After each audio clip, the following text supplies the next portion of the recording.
Welcome to episode 189. Today on Book Chat, joining me are Casey from Literary Escapism and Nicola from Alpha Heroes. We're discussing the next 3 book bloggers, 1 series read-along title, Wicked Burn by Rebecca Zanetti. Today's episode is brought to you by Audiobooks.com. New customers get 1 free audiobook when using our promo code AudioShelf. You just need to enter the code AudioShelf on the sign-up page, then click Apply, then fill out the rest of your account info. Support this podcast by using our code AudioShelf and get your first audiobook free.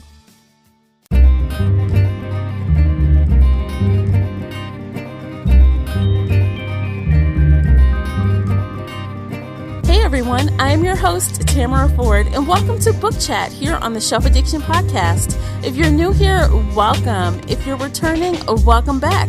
Here on Book Chat, you'll find book roundtable discussions, recommendation lists, author interviews, and more. If you'd like to check out book reviews and other bookish posts, please visit the blog at shelfaddiction.com. If you'd like to comment on today's episode, you can find me on Twitter at shelfaddiction, as well as my book blogger co-host. Tweet at us using our special hashtag 3bloggers1series. That's using the numeric 3 and 1. Again, that's hashtag 3bloggers1series. As always, if you'd like to email in feedback or questions, feel free to reach out to me at info@shelfaddiction.com or call in and leave an internet voice message via SpeakPipe. I hope to hear your thoughts on tonight's discussion. The links for everything I've mentioned are below in the show notes.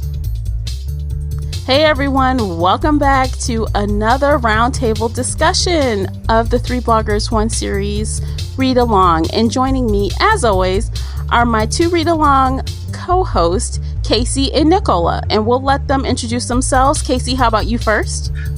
Hi everyone, I'm Casey. I'm a reviewer at Literary Escapism and a freelance editor at Heartful of Ink.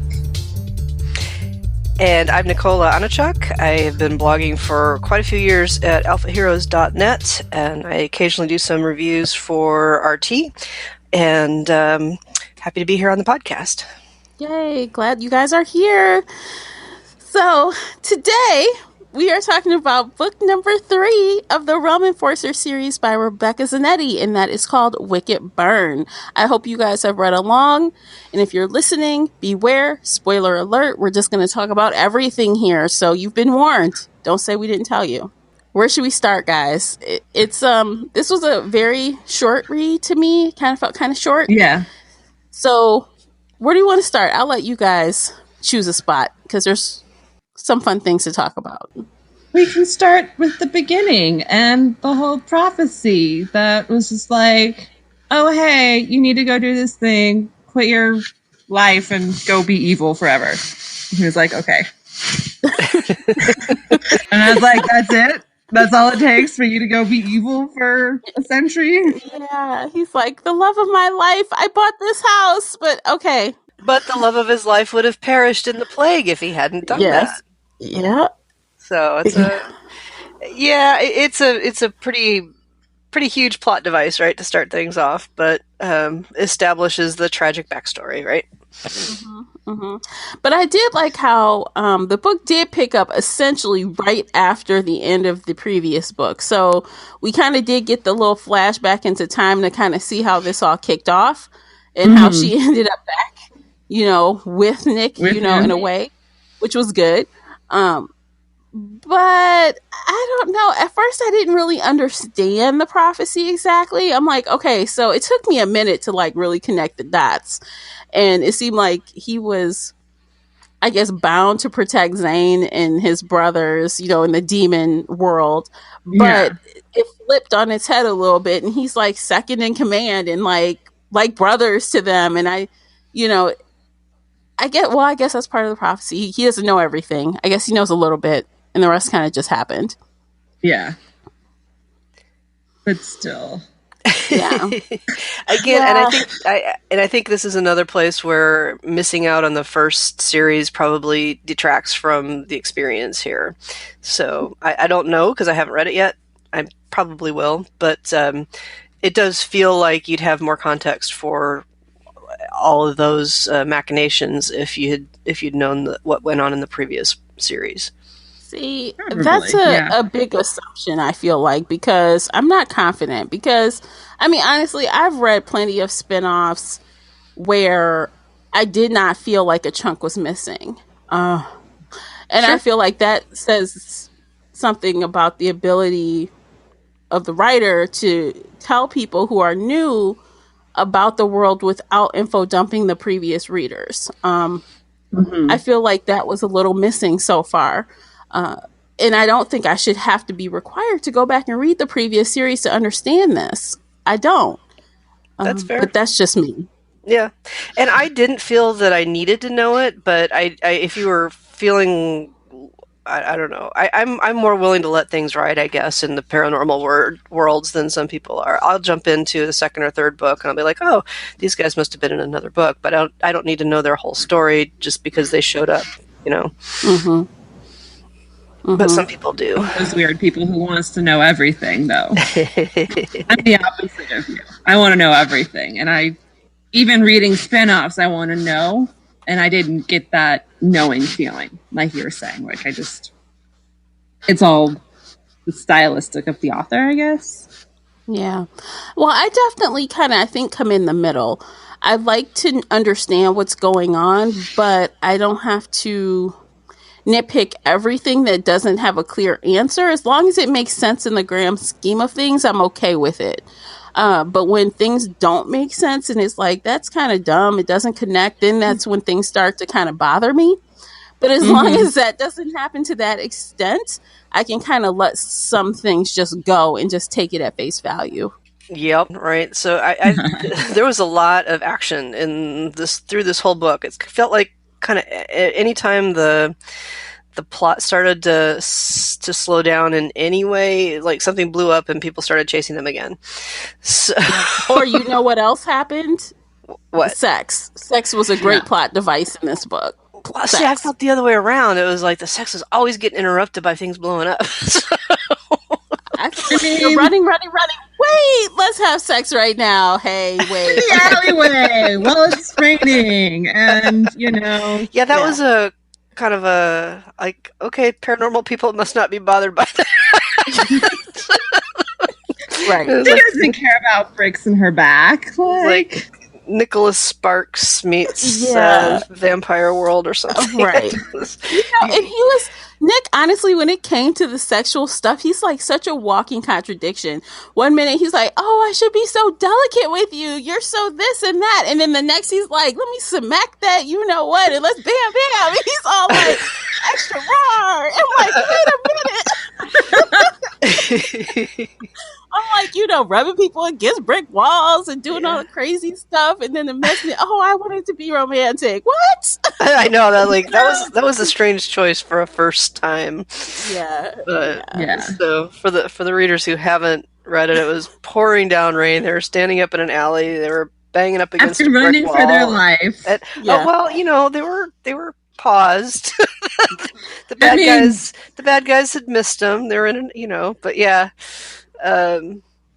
They were in a safe house. The bad guys found the safe house. They ran through another secret passage, and then they're like, all right, now let's stop to have sex in this alleyway. Yeah. Assuming that they didn't find this new passage at the time. They felt safe.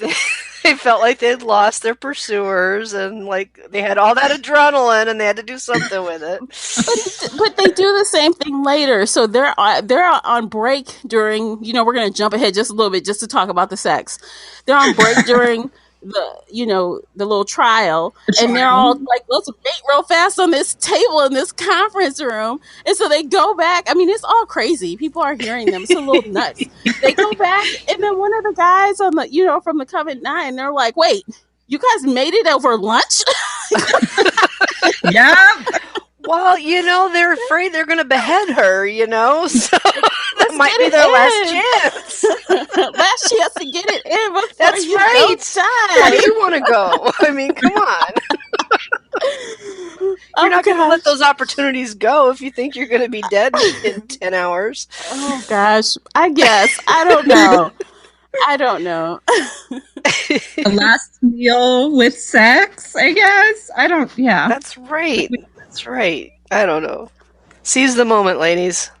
I guess. I mean, and their sex was pretty crazy, if you ask me. I mean, it's a little BDSM-ish. It was kind of border right there. It's like every time he want to go there, though, like Simone was like, hold on, I don't really care for that. But then she's right there. I'm down for it. Okay, I'm telling you I don't care for it. But okay, let's do this. So no, I think, because that's a good point, though. I think that it was sort of rough, super physical sex, but there wasn't that domination element of it. They were both given and taken, and it was... Nick wanted it to be. He was trying it. And I feel like Simone really kind of pushed back a little bit, and he kind of was like, okay, well... I mean, if she wasn't submissive, he would have rolled with it. He would have, Mr. Let me smack you on the, you know what, and let's do all this other stuff. He totally would have, but she's a little bit strong for him, so he had to dial it back. Well, different points of view, I guess. I guess that's the thing. It's like when you read these, like just when someone says, well, how spicy is it? One person says, oh my gosh, it was just too much. And the other person says, man, that was a peck on the cheek. I have that problem when I'm ordering in Mexican restaurants. Yeah. They're like, oh, it's all right. It's pretty mild. And I'm like, this is going to melt my face off because I'm weak. But yeah, so what did you guys think of the heat level? Since we're on the subject, would you consider these sex scenes pretty spicy, or did you consider them kind of mild? I thought it was kind of mild, but then, I read a lot dirtier, spicier things. Like you were saying, Simone wouldn't let him dominate her, so there was that give and take, which made it sexy, but not so spicy. Mm-hmm. Like, if it actually dominated her, then I'd say it was spicier. Mm. Yeah, so I didn't think it was kinky, but it was pretty hot. So it was graphic and energetic. I agree with Nicola. I feel like it was definitely, the heat level was high. This is something that is not safe for work if you're listening to on Audible or something. Oh God, no. It's not safe for work. It's definitely not kinky. I don't think I would say it was kinky, but I feel like it could have went there. It was right there. It was like right on the edge of being like erotic, but not erotica, because like like we talked about, Simone kind of wheeled him in a little bit, but it could have went there. I feel like totally. I think that's pretty much true for the whole series so far, right? I don't see it going terribly kinky, but it does skirt the edge of pretty. I don't know if extreme is the right word, but highly like with the fire and the sex, and that was like not for me in the previous books. But you can see how it's taking the paranormal elements and using them in the sexual scenes, right? Like these people can do things that you and I can't because they're immortal and they have these powers and they like things more extreme than we do. So yeah, Nick trying to get in her head while they're doing stuff. I'm like, get out of my head, dude. That's gross. Get out. That's horrible. Yeah, mind control is a whole thing in your grittier parts of the erotic world. And like, I stay out of those neighborhoods myself because I can't deal with it. But some people like it. Yeah, I am not that person, so I don't really like not being in control, and to see that someone is struggling with it, that bothers me to read it. So I'm glad it didn't go there, but it could have. It totally could have. So yeah, and I think that's where at the end, when they when she quote let him in and they merged their powers and triumphed over all the bad guys. I think that's, supposed to be the metaphor for falling in love and breaking down your barriers and accepting the other person for who they are and just sort of becoming something that's more than the sum of its parts. I feel like that's a romantic metaphor. I don't know if I can do it in real life, but, but as literature, I think I think that's what that was about. Well, I really did like to see them come together in that part where they're defending themselves, like they're protecting themselves and their unborn child. So they came together for a reason, and it produced this amazing power. And I thought that was cool. I would have rather, like it did here, I'd like that it came out in this way versus in the bedroom. I like this better. Absolutely. I agree with you, and I think it implies that things are going to be even more awesome, if you want to think about it, and if you don't want to think about it, you don't have to. Right, exactly. But now I feel like she completely trusts him. Like he's been all up in her head. He didn't mess around. She's still alive. Right. And so now she might be more open to it because she can trust him like that. But who wants someone messing around in their head? Nobody. Like Nobody. Yeah. Well, at least you shouldn't want that, I don't think. But so how did you like them as a couple though? Did you buy Nick and Simone as a couple, like initially when we first started reading? Go ahead, Casey. You have thoughts. It was just like he just immediately left her after that prologue. It was like one sentence, and he was all like, "All right, gotta go be evil," and now I'm gone. And then he came back, and did he ever really explain to her the prophecy, or did he just say, "Oh yeah, fate said I had to leave, but I'm back now and we're together"? Because I didn't see him explain it to her. And I don't know if it was something off camera, if I just missed it completely, or what. But it just sounded like he was all like, all right, I broke your heart, but I'm back now, and we're going to be together forever. So just come on, let's go. I feel like that's how it was early on, but I feel like I remember him explaining things to her later in the book at some point. Okay, because I just remember him saying, fate said I had to go do this, so I left. Yeah. Early it was like that. And she's like, okay, what, you want me to just accept it? I'm like, no. Yeah. Yeah. I think there was a scene where he accepted it, or he explained it a little bit more, but maybe not to the extent that you would have liked to. But it satisfied her, right? So she was like, oh, so there's bigger things than what I could see. So yeah, I don't know. I like them. I like them as a couple, and I definitely think the flashbacks of, well, not necessarily flashbacks, but like sometimes he'll like reminisce about how they were before or the time they spent before, and I think knowing that they had that distinct time before, he kind of just played her. I feel like he played her a little bit. In her mind, he played her, right? That's how she felt. Absolutely. Yeah.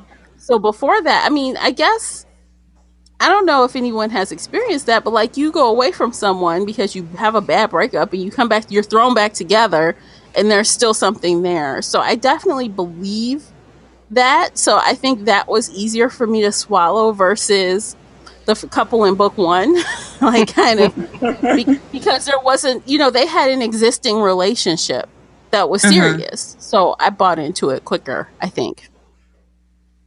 Yeah, I liked them together. I think what they were trying to do, what the author was trying to do is, she's established this female character who is supernatural and stronger than most people that she's ever run into for whatever reason, whether it's the supernatural powers or her personal charisma from being, kind of the nobility with her mother being on the Coven 9 and all that. She's been groomed to take over this high power position. She's survived all this other stuff.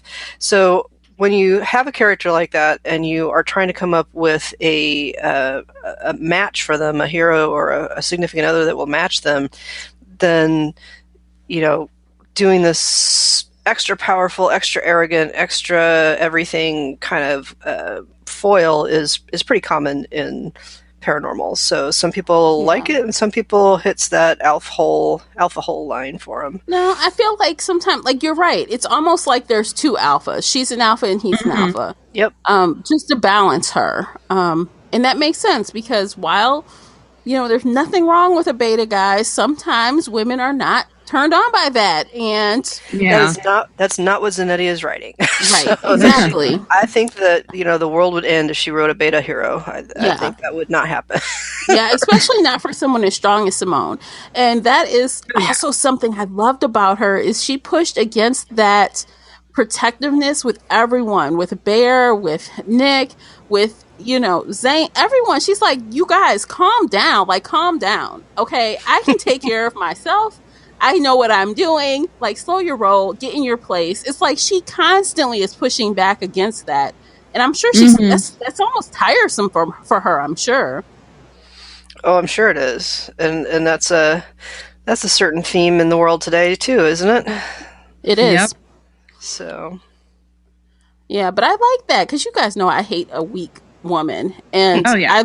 I love a strong, leading lady, and she is all of those things. She's smart, she's witty, but yet she also does show that she can be sensitive and she can have her feelings hurt and she can't cry. So not smart enough to hide all her financial tracks, but which is crazy. Like, she's so smart, but like that totally went over her head. Like, how did that happen? I was really surprised when that turned out she's like, oh no, yeah, I'm guilty. Like, oh. I mean, not necessarily what they were trying to get her on, but when she was funneling money to the Demon Nation for Nick's sake, that was kind of that was a good plot twist, I thought. Yeah, but someone that totally played you and dumped you, why are you trying to help him? I don't understand that. Like, I guess you could still be in love. She didn't want him to die. Oh, okay. Well, come on now. I guess she's not completely hurt. But do you guys want to talk about the big plot twist? I thought the big. I really liked it. So I don't know what you guys thought about Bear's heritage. The dragons. Oh, yeah. So when they found out who Bear and Simone's father was, and the whole Hidden Island thing, I was pretty into that. I liked it. Okay. I hated it. You guys hated it. My first instinct was like, oh, I kind of like the dragon thing. That's kind of cool. But then I'm like, Bear's turning into a dragon. That's kind of, I don't know. I just started rolling my eyes a little bit. Like, really? You're a dragon? Like, okay. Like, why can't, okay, obviously your maternal side is a shifter, a bear shifter. Just be a bear shifter, Simone is a witch. Just be a witch. She's not turning into a dragon too. Like, one or the other, but not both. I just feel like it just kind of, I didn't like that he turned into this dragon, and they kept trying to say, oh, you're going to kill yourself. You're going to injure yourself. Stop. And he's like, I'm going to keep doing it. And it's like, okay, we know. Right? Bear is my favorite character in this series, and I had the same issue. Yeah. Yeah. Yeah. Like, what is wrong with you? Have you been changing into a dragon your whole life? Is it you just want to suddenly do it all the time now? Yeah. Then he said, oh, I can do it a couple times a century and nothing hurts. I'm like, or I won't die, or my spleen stays in place, or something, he said. I'm like, okay. Is it like 5 times in a week? Right. Well, I think that's going to play into Bear's story whenever it happens. So, yeah. I just liked that there were dragons, and I thought it gave another dimension to why everybody wanted to keep Simone and Nicholas apart. Because, like, a child from that's going to... I feel like their story is so unfinished, right? Like, how are they going to deal with this fact that everybody in their world wants them to not have this baby, and she still has this conviction hanging over her head, and I felt like there's a lot of loose ends here, so I'm assuming they're going to roll into the series arc, but yeah, there was a lot unfinished there. But I did like the dragons. I liked that there was this whole other, more powerful layer to the world that nobody knew about, and that it just changes it changes the game, right? So if the dragons come in and they want to be a part of this paranormal world, then that changes the power dynamics of the whole treaties that they have in place, and it's so I'm looking forward to seeing what they do with it, and yeah. Overall, I agree. I liked the dragons overall. I just didn't like what they did with Bear. I liked the introduction of Flynn. I kind of liked how they worked together, him and Bear, and how, even though obviously everyone does want the baby dead, but she has a lot of people that are Team Simone. Like, suddenly, she's got, demons that are like, no, she's ours. We're going to protect her. She's got enforcers like, no, she's ours. We're going to protect her. And now she's got dragons like, no, get out of here. We're going to protect her. Yeah. So the enforcers are kind of breaking from their authority, right? So that's kind of an interesting twist too. I have to Well, say, they're all like, family, right? yeah. Even they're kind of intermingling now, so it's not as clean in black and white as it would have been a little while ago. Yeah. I gotta say, the whole thing where he kept calling her Bunny was driving me nuts. Like, I thought that was the most annoying endearment for her. But then when, like, they explained where it came from, that made me laugh. I don't know if it was... that made me want to stab myself in the neck with a fork. Oh, no! Yeah, I'm like, really? So, really? Dragons are, like, transforming into bunnies when they're babies and little? Get out of here. Get out. Okay, but you've read these Shifter books where they have the babies, and how do you raise a toddler that shifts into a freaking dragon? I mean, come on. I kind of liked it. I'm going to be honest, I kind of liked it. How do you go from a dragon, a bunny to a dragon? Like, I can understand if it was like... It doesn't have to make sense, Tamara. It's magic. It does though. Like, I'm right there with you. How can you turn into a bunny and a dragon when you can't turn into a bear and a dragon without dying? Yeah. But how was she able to It contradicted itself. Everything's right there. different before puberty, guys. But then there's this, guys. How do you get to a bunny when you're a baby? You can transform into a bunny. But when you're an adult and a witch, you can't turn into a dragon. Or anything. Like, she's a straight up witch. She can't shift. I just liked it. Oh, it didn't make sense. I'm not saying it made sense, but I still liked it. But you did not like him calling her little bunny. I didn't. I thought that was really annoying. So. Yeah. If anything, I called her dragon. Yeah, that would have been kind of cool. And more appropriate, but I don't know. Calling her bunny just felt kind of like a, I don't know if derogatory is too strong, but undermining her, kind of. Yeah, kind of a like you're my cute little submissive bunny. Exactly, kind of mocking almost. So I'm telling you, Nick wished she was submissive. He wished so hard she was submissive. Yeah. Well, you don't always get everything you want when you meet your fated mate, right? Oh my gosh! Like, even the part when they're getting mated, and he's like shows her his hand. And he's like, "Where do you want it?" And she's like, He's like, "Where do you want it?" Like, yelling at her. She's like, "Oh God, okay, the shoulder." It was ridiculous, but I liked that better than the first book where they're like, "Oh, oops, I accidentally burned you." Yeah, like, didn't even we're think about now, it. Sorry, doing it. Yeah, it's done. But I gotta say the cool thing about that whole mating situation was on the opposite end when Simone like reached out and kind of touched his, butt. And he's like, later, he's like, "What is this? You didn't even get it straight." He's like, "It's crooked. What is this?" Comic relief. I'm like, oh my God. He's worried about it not being straight. Who else is going to see it? Yeah, exactly. Well, he didn't get to choose. I guess maybe he's a little salty about that. Who knows? Too funny. I don't know. I mean, it's not the most amazing paranormal I've ever read, but I did like a lot of parts of it.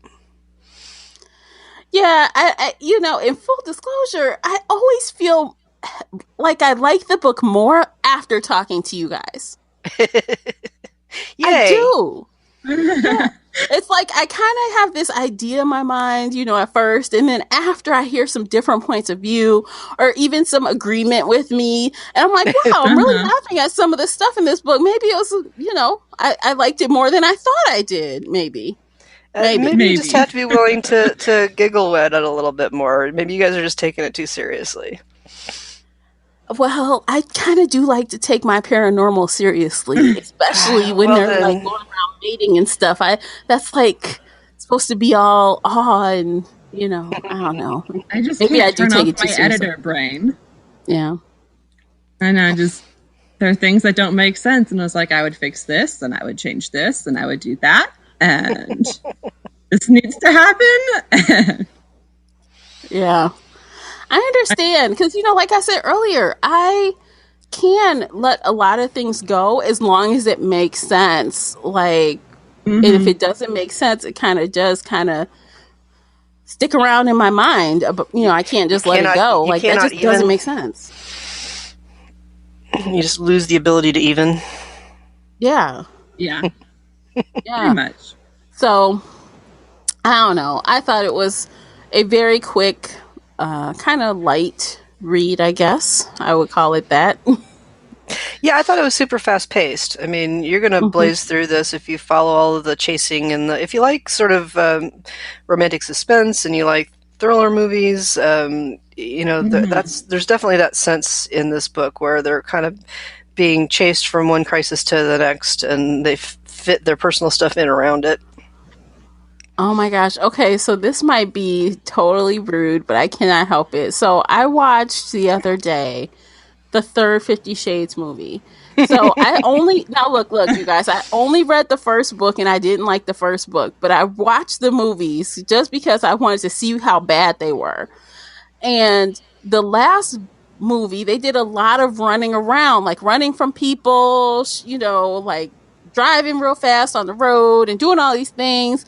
And that kind of reminded me of this book a little bit. Like, I'm just saying, like, that part, I'm like, oh, wow, that kind of, so it's real surfacey. It's not very deep. I mean, I just don't want to, it just, that was the last thing I saw. And I'm like, oh my God, that kind of reminds me of Wicked Burn a little bit. With like it wanting to kind of push the limits as far as dominance in the bedroom, but not really, because Mr. Dominatrix on 50 Shades, it was very soft. I was surprised. I'm like, what's going on? I thought it was supposed to be some hardcore stuff going on. It was real soft. So that kind of reminded me. I'm like, I don't know. Okay, I'm sorry. That's hilarious. I read the first two books and I saw where the third one was going, and I was like, I don't want to read that. So I haven't seen any of the movies. The first couple books are like, I don't know. I don't get why it's selling bajillions of copies, because there are millions of better romances out there that do what this is trying to do. But it went viral. That's not to go down that rabbit hole too much, but we all have opinions on that book, right? I only watched the movies to actually see how bad it was, because everyone was talking smack about it, in the reviews, and they're like, oh, thank God it's over. So I'm like, let me see. Okay, let me see. Yeah, it's bad. Okay. Yeah, I'm not much for a hate read or a hate watch. Like, if I don't think I'm going to like it, I got better ways to spend my time. But I get it. It's fun. It can be fun. It makes for fun conversation, just like right now. Okay, what else do we want to talk about concerning Wicked Burn? Can we talk about the trial for a minute? Oh, yeah. Like, it really bothered me how Simone did not give a shit about this trial. She's all like, oh yeah, I'm on trial and all this stuff is against me, but I have work to do, so I'm just going to go do my work and ignore this and not, like, try to come up with any sort of defense, because I have work to do. Yeah. It took her a minute to realize, like, oh no, they're actually going to try to kill me. Like, something bad could actually happen. I think she was in denial for most of it. Like, in the last book, when they found the evidence, her cousins were like, holy shit, if I didn't know Simone, I would say she's guilty. And that to me says that, holy shit, you should take this seriously, because your cousins are like, wow, this evidence is pretty damning. This looks bad. And she's like, she did some, but she just kept saying, like, oh, I got to do this work. Oh, we'll talk about it later. Oh, this is fine. I just got to go to my trial. Like, it's fine. I'm good. And I think she would have been good. I think she would have been good without the manipulations of was it Colin, the guy on the 9 that got her mother Peter? removed? Was it Peter? Peter. That sounds right. Yeah. So they had it down. There's supposed to be 9 of them, right? And then 8 without her, but it came down to 3. And so I thought it was because they were all her family members, and they were excused because they were family members, or they were recovering because they got shot with darts. Remember? Yeah, they got shot after her first part of the trial, though. Right. Oh, that's right. But weren't there more to start with, and then it went down to 3 after the? I thought there was only 3 the whole time. I thought there was more at first, but maybe you're right, and I wasn't following the minor characters quite so much. But I think, we want to know who the mole is on the Nine, and we've found out who it is, right? It's Peter, and he's working with whoever it is that's trying to take down the Coven. So, and also distributing the plane kite, because remember, his brother was the guy that was killed in the last book. Yep. So here's what I want to know is why the Nine are not all wearing Kevlar bodysuits. Because they think they're invincible until they're shot. But yeah. So that was my big plot hole. That was the plot hole that I was like wanting to cry about. Like, come on, it's the 21st century. It's just a dart. You can. There's things you can do about that. There's probably some magical things you can do about it. Especially since you know that there are people out there trying to take you down with these darts, with this drug. Why wouldn't you want to protect yourself? Like, it doesn't make sense. Just be cautious. So that was my frustration, plot hole wise. Yeah, I don't know. Well, I mean, I agree with Casey about the trial. I feel like Simone, it took her a long time. I think it was toward the end of I think it was actually after she was declared guilty, she wanted to cry about it. It was like that all the way up until they said, you're guilty and you're going to die. She didn't believe it could happen, I don't think. I think you're right. She did. Yeah, no, so the question is just whether that was realistic or not. And I guess I think she felt like she had enough allies on the council that it wouldn't come to that. Well, nobody should be so cocky, because look what happens. Right, yeah. But she actually was kind of guilty. That was the thing that threw me. Like, it wasn't what they thought it was, the moving of the Planet-Kite around. It was the moving of the funds to the demons that was gonna get her one way or the other. And maybe she just was, I don't know. Maybe Which she just was knew still treason. It was a different exactly. but it was still it totally was. So I don't know if she just I don't know if she just never thought it would get that far, or she knew that the more you dug into it, the worse off she was going to be. I don't know. Yeah, what does that say about the morality of it all? Like, she even said at the end, I'm going to get back on that council. I'm going to da-da-da-da-da. Dude, like, how can anybody trust you? Like, I don't understand. So just because you're pregnant with this demon/dragon baby, bitch baby, it's going to be a whole new world. It's going to be right. A whole like, does new that world mean you just get to do what you want to do, and everyone's going to support you even if you did something that was wrong, just because they want to take care of this baby? She did it for love. Come on now, it's paranormal romance. People die for love. That's right, but she's not gonna, because she's the. I don't know. I don't know. Apparently. I do think when they get to the end of the series, they're going to have a whole different power structure, right? So So what are your predictions as far as the council, Nicola? Oh, that's a good question. So, like, I wish I knew more about the vampires and the demons and how they are all allied, right? But right now they're basically, they kind of balance each other with the three different realms, and they're all at the highest levels. They're all sort of uneasy allies. I think that they're going to have to form a single ruling body, and they'll have representatives from each of the four now powers that be, and maybe they'll bring in humans. Who knows? And Simone will be on that because she bridges 3 or 4 of them. 3 out of the 4, because I don't think she has anything to do with vampires. Right. Yet. No, right. Well, vampire. She does, because isn't one of her cousins married to a vampire? Like, Moira isn't her husband? But she personally isn't, like, genetically. So she's genetically a witch and a shifter and a demon. A dragon. Married to a demon. And married to a demon. And she's bearing a child who's 3 of the 4 things. Yeah. 4 of the 5 things? How many things are there now? There's witches, vampires, demons, dragons. The only thing missing from her baby's gene pool is the vampire, I think. Right. And who knows? Maybe the baby will like get bit by a vampire and turn into one. That seems pretty likely. Oh my gosh, I know, right? Oh my gosh. You know it's going to happen. You know, and actually it just came to my attention when we were talking about, like, should the humans be on the panel and stuff, or on the Coven 9 or High Council? But what's-her-face was in there. Ori? They never found her. Yeah. She just, like, disappeared and was like, oh, yeah, we'll get her later. Yeah, so, like, she that's was going to be, supposed to you got to have a know that's going to be child. the next book. It's got to be the Yes. next book. Her and Bear. Because what's the brother, Alan? Was he the one that was all about Tori Adam. and he didn't want to admit it? Yeah. Yeah. Yep. Yeah, because they're opposites. Clearly, that's where we're going to go next, because she's still holed up somewhere Right. and they're looking for her. So Yep. that should be interesting. You say that. But do you want to read it?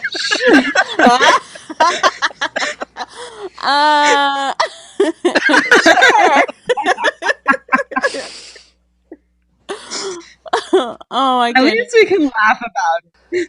We've laughed more through this episode than any of the other ones. I agree, but I mean, I feel like you have to laugh or you're just going to be like something else that's not so fun.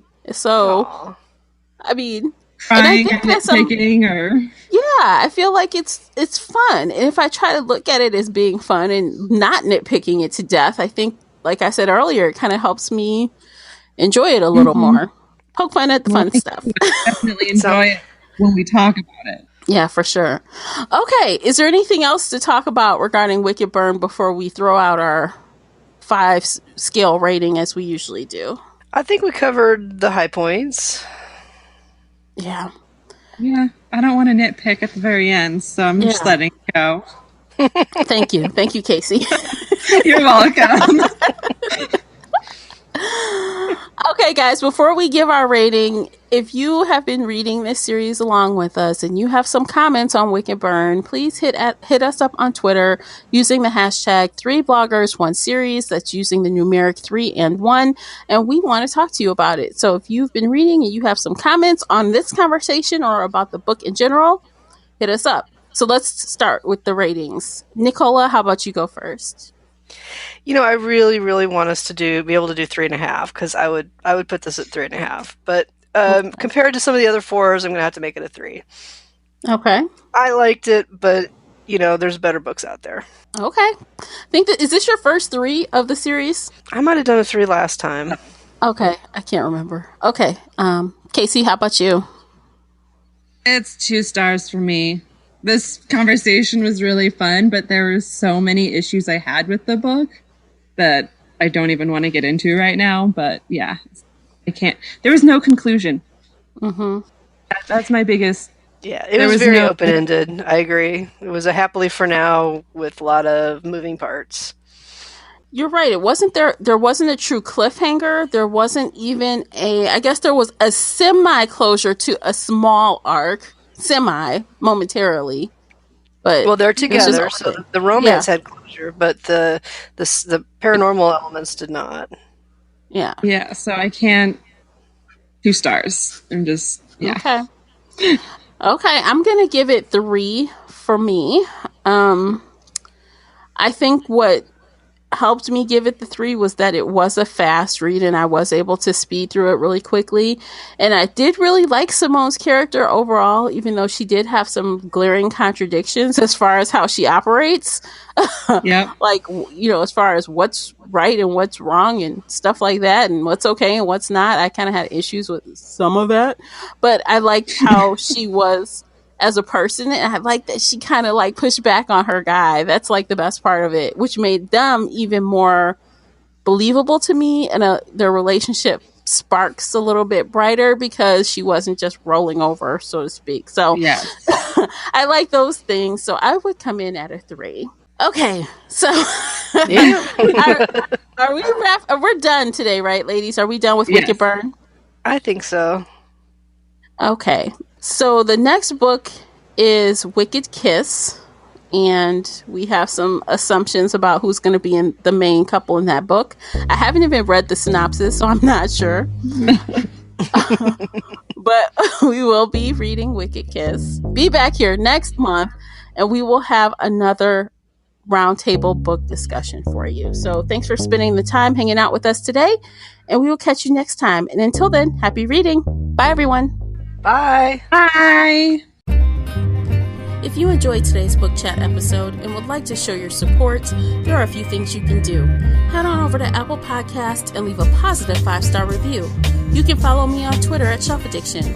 Most importantly, you can share this podcast with friends and family that enjoy all things bookish, including author interviews. Thank you for listening, and until next time, happy reading.